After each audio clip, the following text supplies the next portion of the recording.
ఇక్కడ సస్పెన్షన్ అనేది తీన్మార్ మల్లన్న కాంగ్రెస్ పార్టీకి సంబంధించినటువంటి దానిపైన నాకు ఏ ఇబ్బంది లేదు, అది నా వ్యక్తిగతమైనటువంటి అంశం. కానీ ఫస్ట్ ఆఫ్ ఆల్ మీడియా మిత్రులకు తెలియజేయాల్సింది ఏంటంటే దాని గురించి సందర్భం వచ్చినప్పుడల్లా మాట్లాడతా. కానీ ఇవాళ తెలంగాణ రాష్ట్రంలో 3 ఎమ్మెల్సీ స్థానాలకు ఎన్నికలు జరుగుతూ ఉన్నాయి.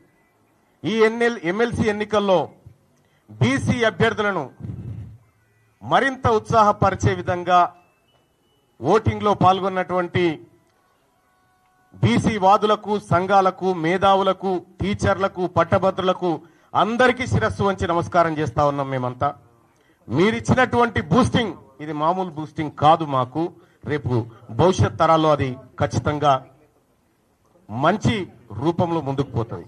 ఇక చాలా రోజుల నుంచి చాలా మంది మీడియా మిత్రులు అడుగుతా ఉన్నారు, ఏమైంది మల్లన్న సస్పెన్షన్ ఆర్డర్ వచ్చింది, మీరు స్పందించరా,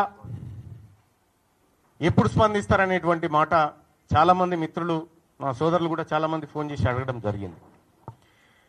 క్లియర్గా స్పందించాలని అనుకున్నా, అందరి సమక్షంలో స్పందించాలనుకున్నా.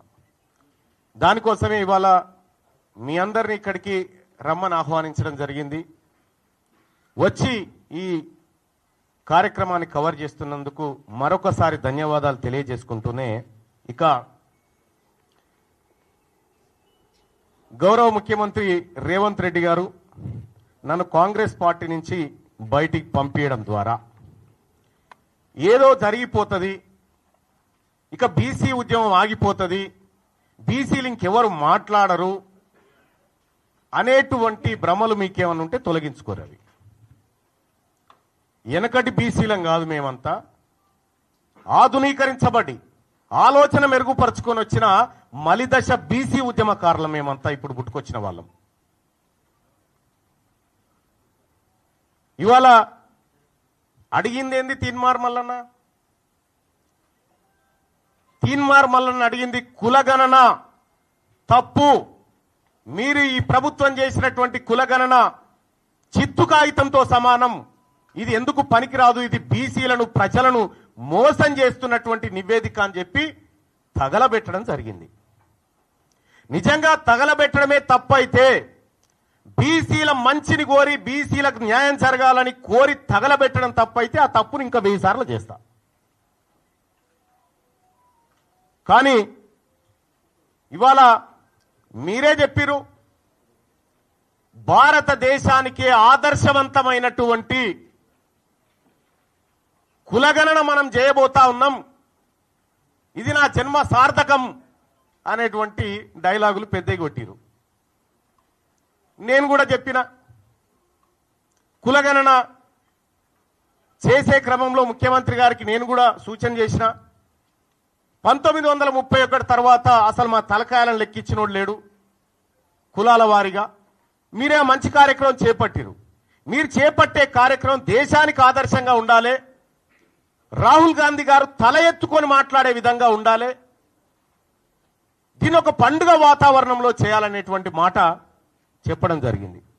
నిజంగా కులగణన సక్సెస్ చేయాలనేటువంటి ఆలోచన గనక రాష్ట్ర ప్రభుత్వానికి, అందులో ఉన్న అగ్రవర్ణాలకు నిజంగా ఉంటే, కులగణన ప్రారంభోత్సవమే వేడుకలాగా జరిగి ముఖ్యమంత్రి గారు ఆయన ఇంట్లో, మంత్రులు వాళ్ళ ఇళ్లలో, ఎమ్మెల్యేలు కాంగ్రెస్ పార్టీ నాయకులంతా ఎవరింట్లో వాళ్ళు మొదటి రోజు చేసుకొని సమాజానికి ఆదర్శంగా చూపించేటోళ్ళు.